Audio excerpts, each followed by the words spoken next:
I thought I'd just do a video breaking down how to use email Bison. So I try and keep this as short as possible. Feel free to have a mess around once you're on, as I won't go over every page as it's just not really necessary, but I'll go over the core functionality of it all. So the leads page is where you'll find all of the leads that we have scraped and added to campaigns. So we don't remove them after we've ran a campaign contacting them. They just stay on the account. And so everybody who is set to be contacted for a specific campaign or will have been contacted from previous campaigns can be found in here. And you can apply filters and whatnot to then allow yourself to export them, change statuses, add them to new campaigns and whatnot. So just a nice, easy place for your team to be able to pull leads if they ever need to, for ones that we've contacted. The campaign section is where you'll find all the campaigns that we have running or in the process of creating. As you can see, you've got the status for them, and we'll always notify you before we go ahead and launch a new campaign so you can come along and check it out. So I just threw a example campaign together here. As you can see, you got a list of leads that are assigned specifically to this campaign. These will be able to scroll when it's a real campaign, as there will be a ton of additional data on each lead. There's a lot of personalization that we write for each prospect, and so they will have each piece of personalization will have its own column. And so you'll be able to do the same as the lead management area. You can export them, remove them, just to make it nice and easy to analyze. The sequence section is where you'll find all of the emails that we will be running for the campaign. And so you'll have 2 steps normally in a sequence. We don't tend to do any more than that. So that's one contact on day 1, and then say we normally do another contact 3 days later, and that will be under step 2. And you may then have variations of either email 1 or email 2 or both of them, and those are the variants that we're split testing.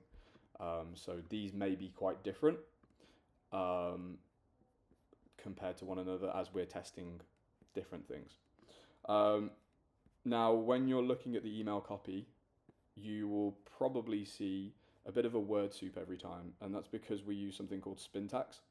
So it looks like this, and it's basically minor variations in the words that we're using, and what it allows us to do is to create unique versions or more unique versions of each email that is still saying the same thing but just changing the wording, and it helps improve deliverability. Essentially, it makes emails look less recognizable to one another, so that an email service provider like Outlook that's receiving a ton of emails to all their different accounts every day doesn't see 100 of the exact same email being received.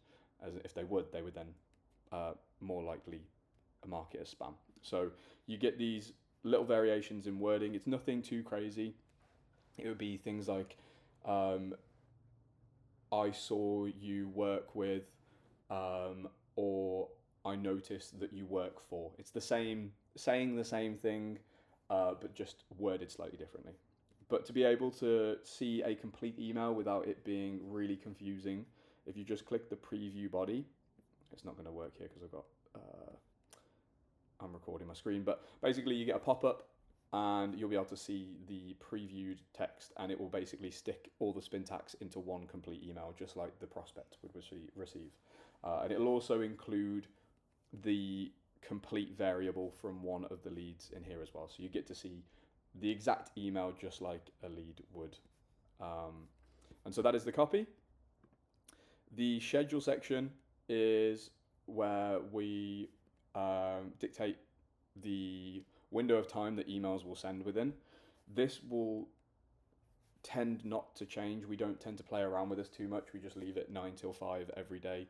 We'd rather have more spacing between emails than squeezing them into a perfect window of time, as it just looks more natural to the email service providers. And so we just tend to go with 9 a.m. until 5 p.m. Eastern Standard Time. We don't break up campaigns for different time zones. We haven't found it makes any real difference. One thing we could look at testing in the future, though, is a weekend campaign, as we have found that reaching out to C-suites of larger corporations can actually perform better on a weekend. I think it's just because less people are emailing them, but they're always on their phones and receiving emails, checking their inboxes, and so you just get a bit more space to actually be seen. Settings shouldn't ever need to be a worry. These are always the same every time.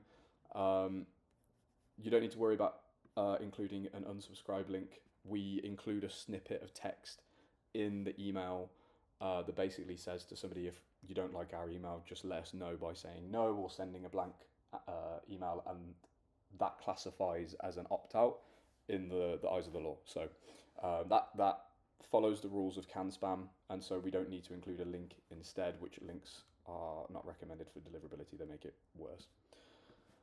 Sending email will just be any of the emails that we've got attached to this account. Obviously, the more we can use, the better.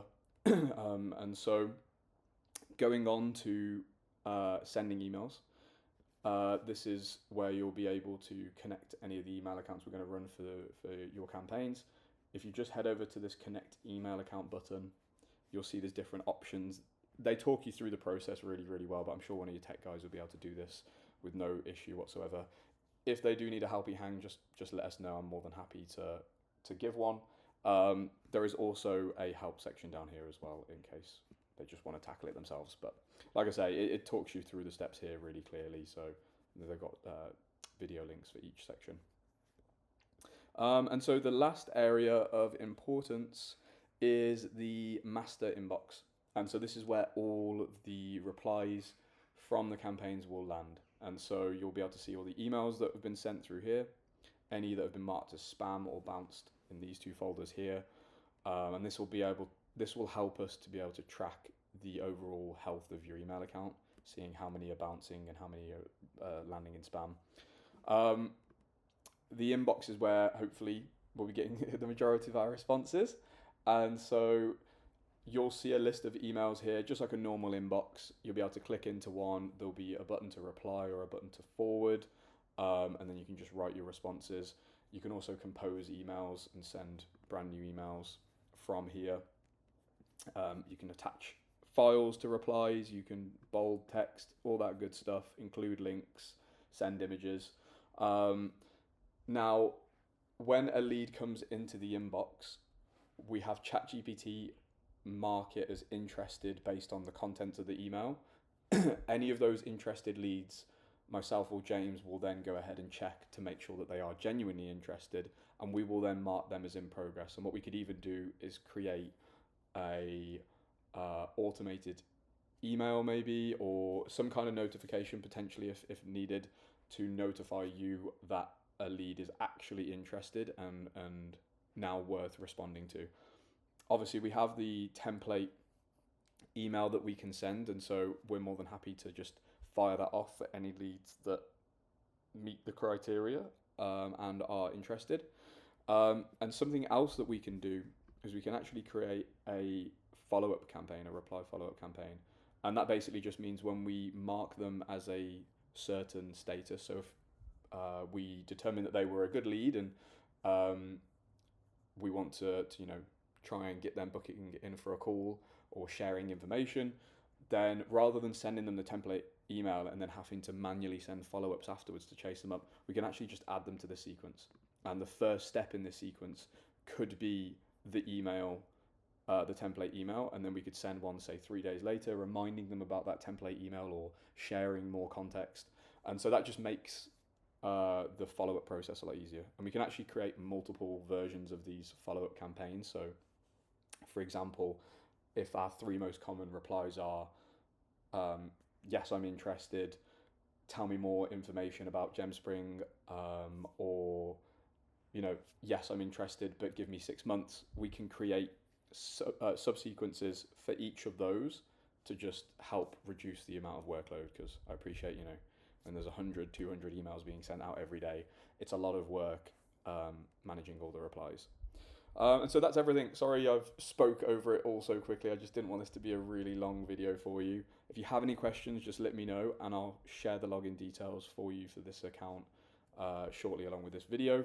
But yeah, excited to get things going. Once we've got your email into the account, then we can have a look at putting our first campaign together.